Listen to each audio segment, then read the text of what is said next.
Welcome back to Lam's Cryptoverse. Today we're going to talk about staking.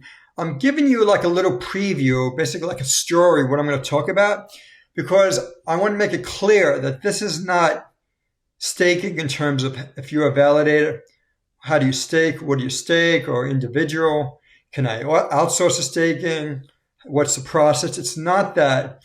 What I have is a series of how to analyze actual specific blockchain projects, basically like the Solana project, the Cardano project. So that's what the specific presentation I'm giving you here is about. And remember, NFA, this is not financial advice. This particular presentation is to educate you guys. So here's the title, Analyzing a Project Staking. So the key word is project. So basically, we're going to be looking at one of a dozen factors that I use, but some people might say this is related to tokenomics of a particular project. So if you want to call it tokenomics, please do. So crypto projects are like analyzing a three-legged stool. You need a holistic, transversal approach. 1, macro, 2, fundamentals, 3, technicals. I think you know macro. That's like what's going on in the news now with interest rates, inflation, the war out in Ukraine. And fundamentals, people know what that is, and they use it for stocks. They don't seem to be using it for crypto. So maybe we've got some advantage here before the institutions come in and dominate.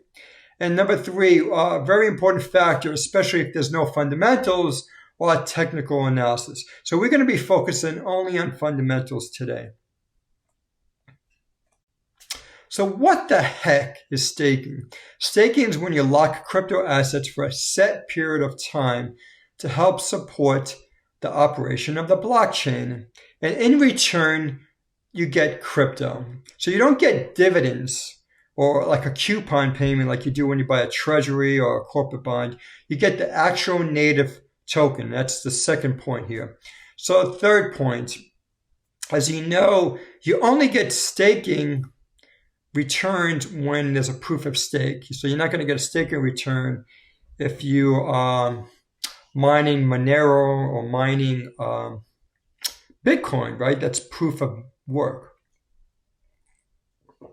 And the last point is, and you can read this on your own because I'm saying less than I've got written here.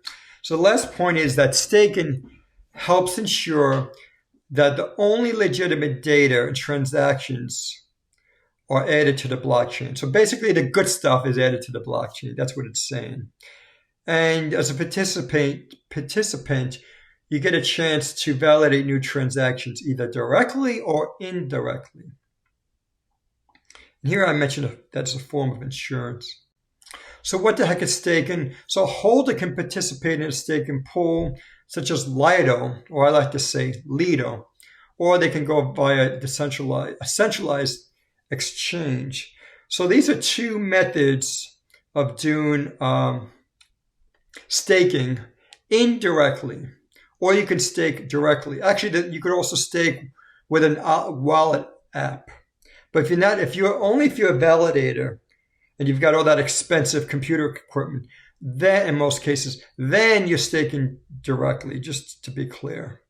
And as you know, some of these wallets, I shouldn't say some of these wallets, I should say that each altcoin usually has its own wallet that they favor. And you've got the Solana's wallet, I think it's called Phantom, and Cardano has their wallet, and Avalanche has their own. So what are the advantages of staking? Well, staking is less energy intensive. Well, basically the proof of stake network is less energy intensive than if you're doing Bitcoin mining in proof of work. And of course that depends, on what blockchain you're working on. Each blockchain requires different types of hardware, different electricity requirements. Like Solana, for example, uses a lot of computer hardware. So just keep that in mind. Second point, it's easier to earn rewards. Crypto staking and mining rewards can be much different. And I think we mentioned that already. And you can stake a small amount of crypto, using proof of work.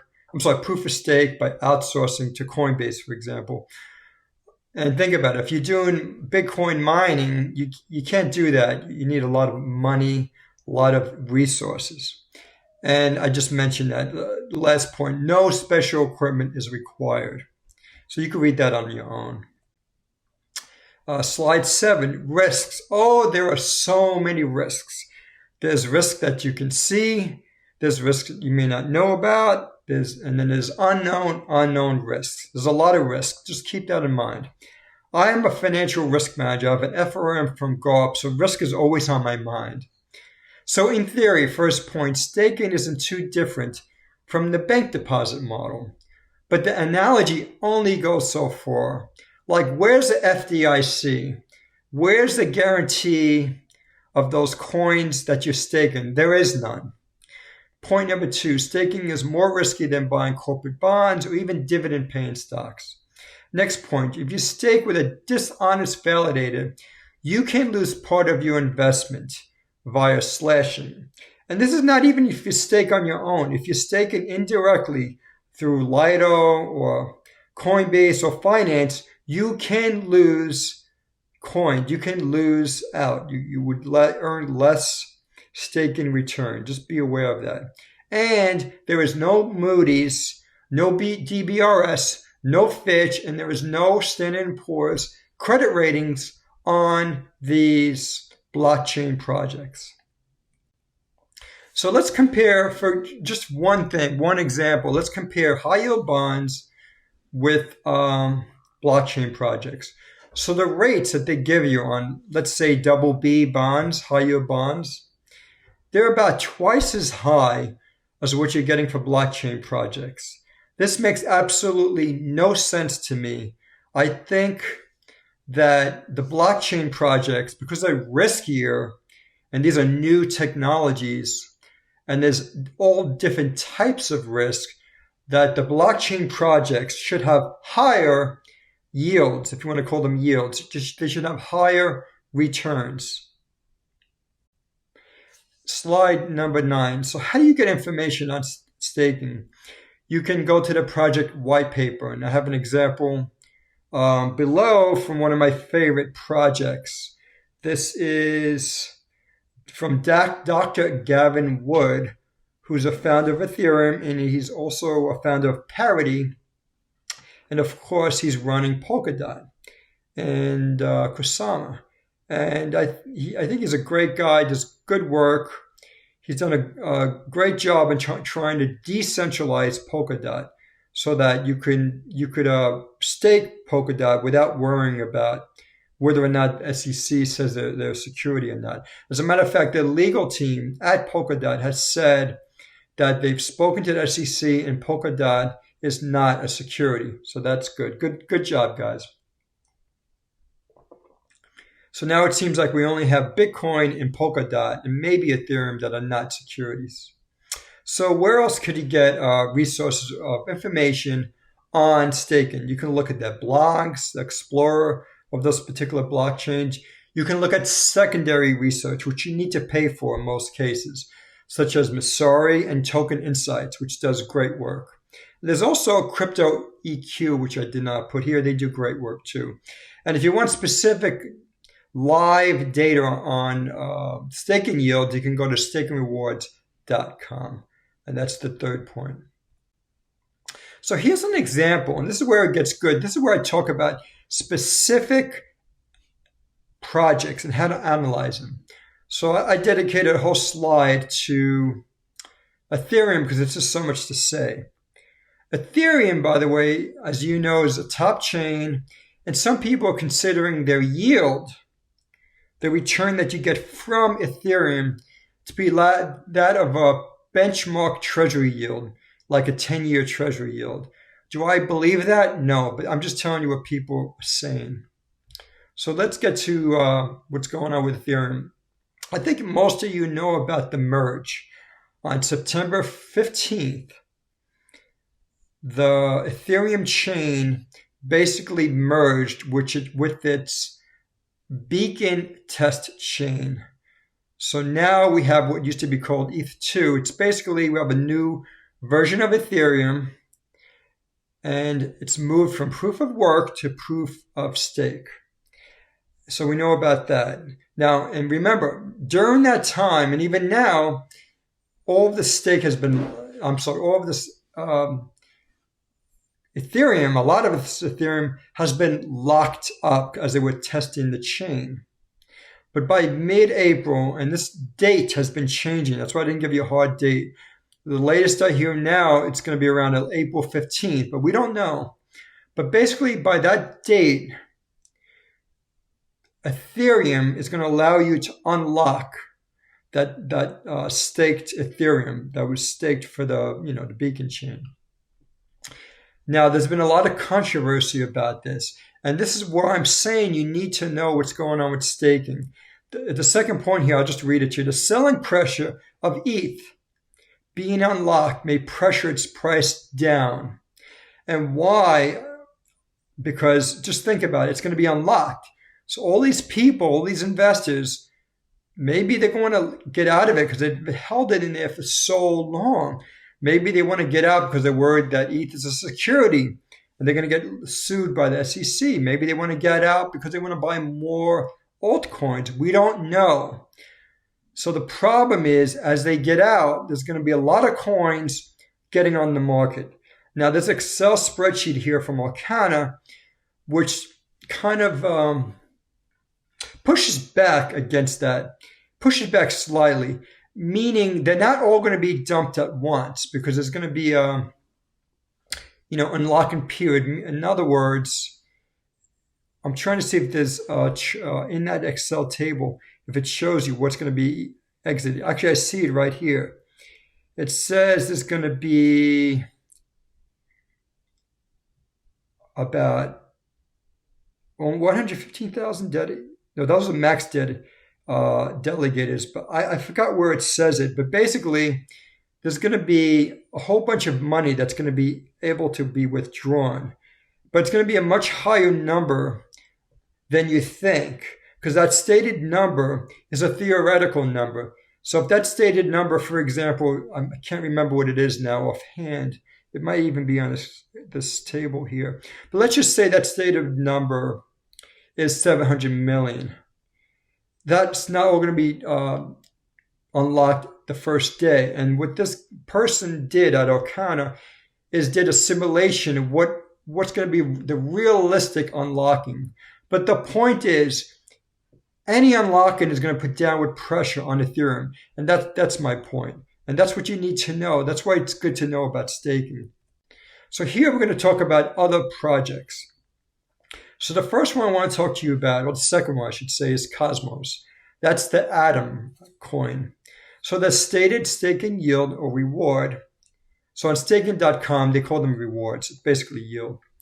It's grossed up. So the point is, those yields that you see, those stated yields, those yields are gross yields. They're not adjusted for inflation.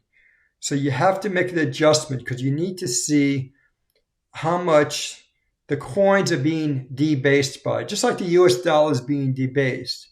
So if you have, I'm making up a number here, if you have a 50% yield and there's 50% inflation, you're not getting anything because that project is putting 50% more coins on the market. And so those coins are going to put selling pressure on the coin and make it go down in price. So you're not going to get any benefit from that so-called 50% reward. So just be aware of that. So that's the first thing you need to know in terms of staking's effect on tokenomics. Maybe it's a second thing you need to know.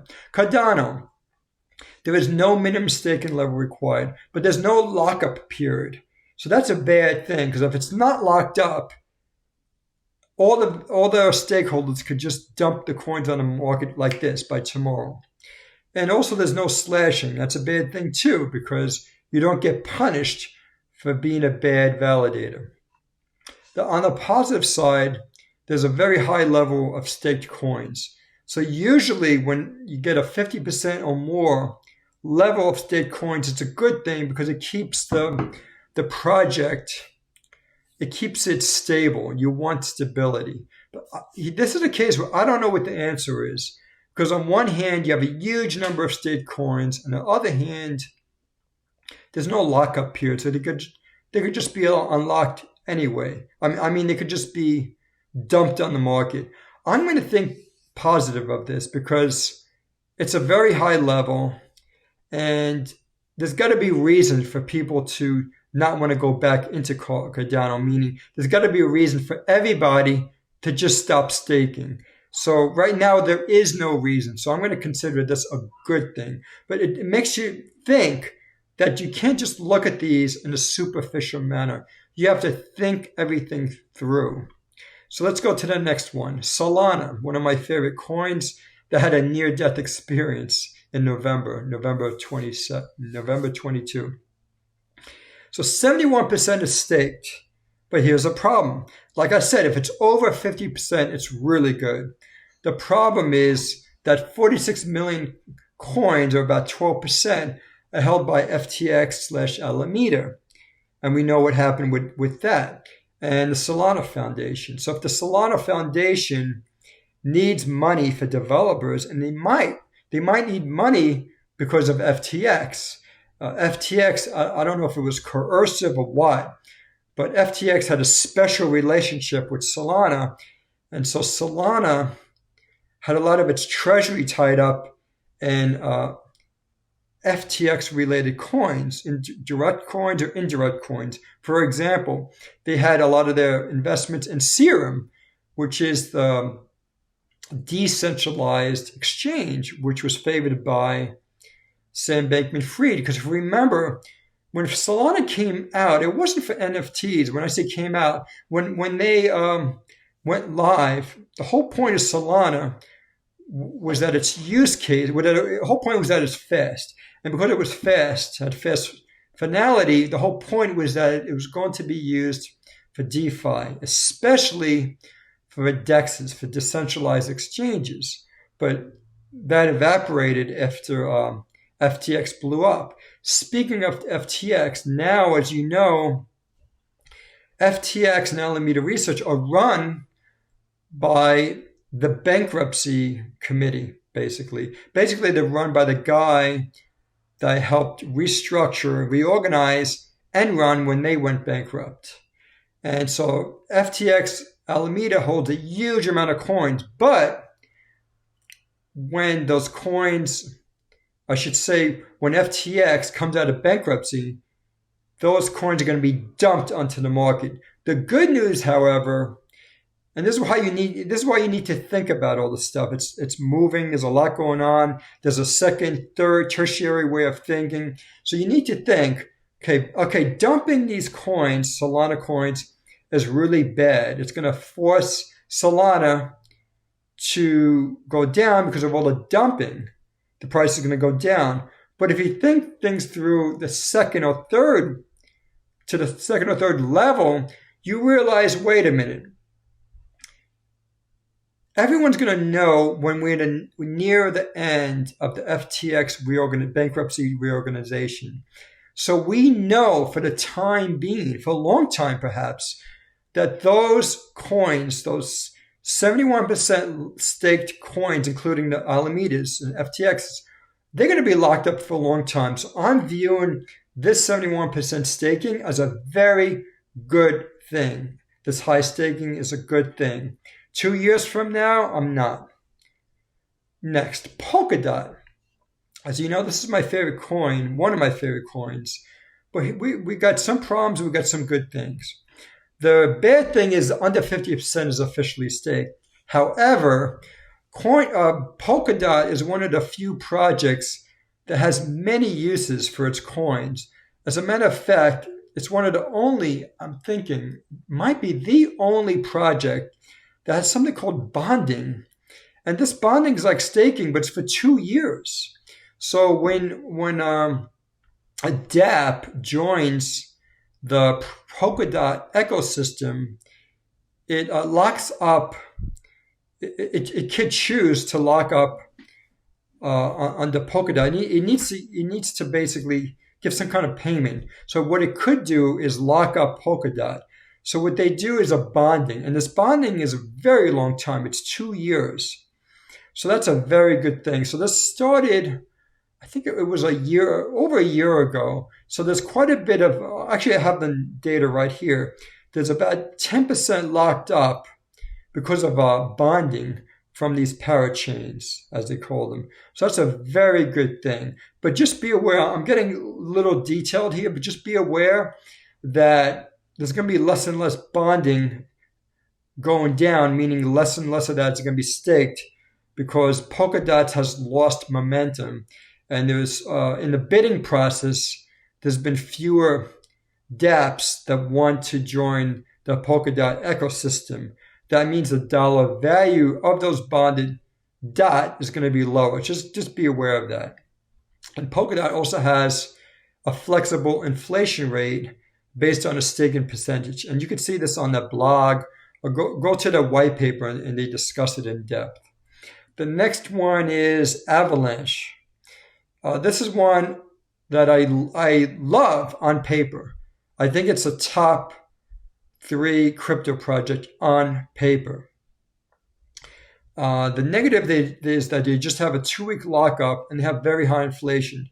So related to that is the big negative is that this project has low integrity. And it's like the cockroach theory. When you see one cockroach, you know there's going to be another one. And I found at least 3 issues in terms of integrity with Avalanche. And basically, there was an issue with inflation back a year ago. I guess it was about a year ago, maybe less. And during that period of time, Emin, the founder of Avalanche, or the representative of Avalanche, there's also Jason Wu that helps run Avalanche. I think he's the president of Ava Labs. They were talking about how Avalanche doesn't have a high inflation. And other people were saying it does have high inflation. I believe it has very high inflation. I've proved that based on the data that's provided by Avalanche. But what Avalanche did is they've done a few things, but one thing they've done is they removed several web pages. And some of those web pages have information related to tokenomics and inflation. So this is a no-no. I mean, we have enough problems with scamsters and crooks and criminals on crypto. We don't need to take yet another chance with Avalanche. I mean, maybe have it as 1% of your assets. I don't know. I'd be very careful owning a significant part of Avalanche in your portfolio, or having it be a large part of your portfolio. But this is not financial advice. I'm just want to keep you safe. So next coin, Algorand.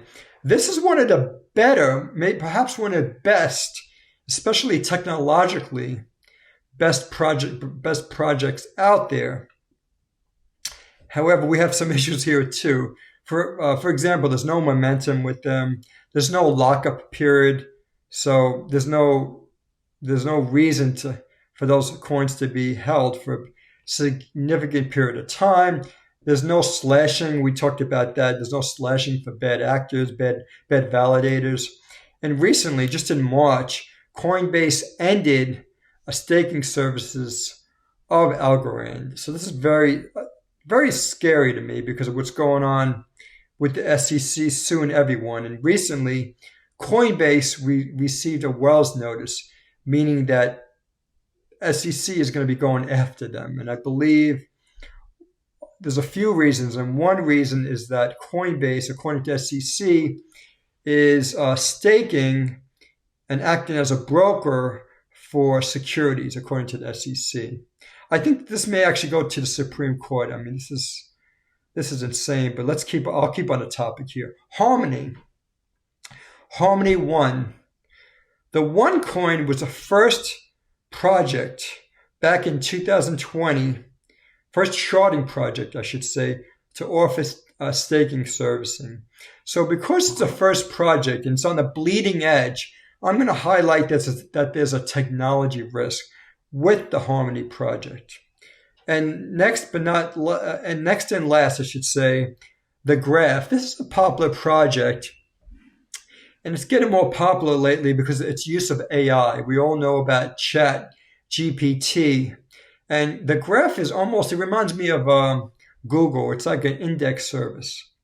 And if you want to know more about it, check their blog and their white paper. It's a very interesting project, and I think they're going to have the monopoly, or what do they say, the Pareto principle. They're going to have 80% in the market, in my opinion. They're going to have a large market share of this indexing market because they already got large share, and they're kind of like up there already in terms of first mover advantage. And one thing I like it in terms of their tokenomics, in terms of their staking, is that they have another use case for their staking, I should say. Indexes that sell their services on the graph, those indexes themselves must stake. So that gives another use. So that's good. You always want to see another use. So you see the graph has another use, and the Polkadot has another use. So that's good. We want to see that. We want to see as much staking on the project as possible.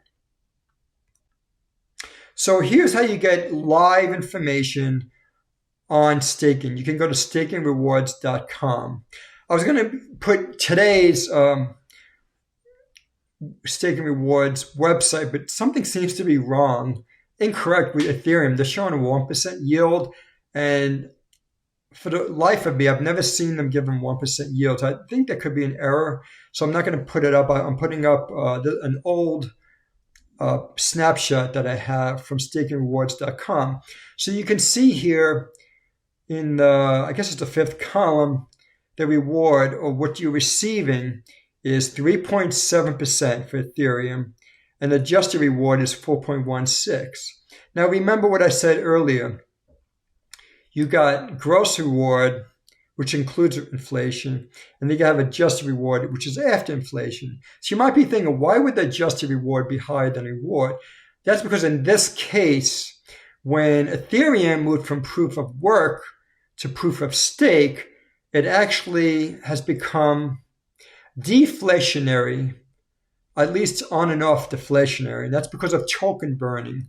So I don't know how long this is going to last. I like to think of Ethereum as being a 0% inflationary coin, meaning has no inflation, or maybe has slight inflation. But at the time being, right now, it actually is deflationary because of token burning. But this changes by the day, by the minute.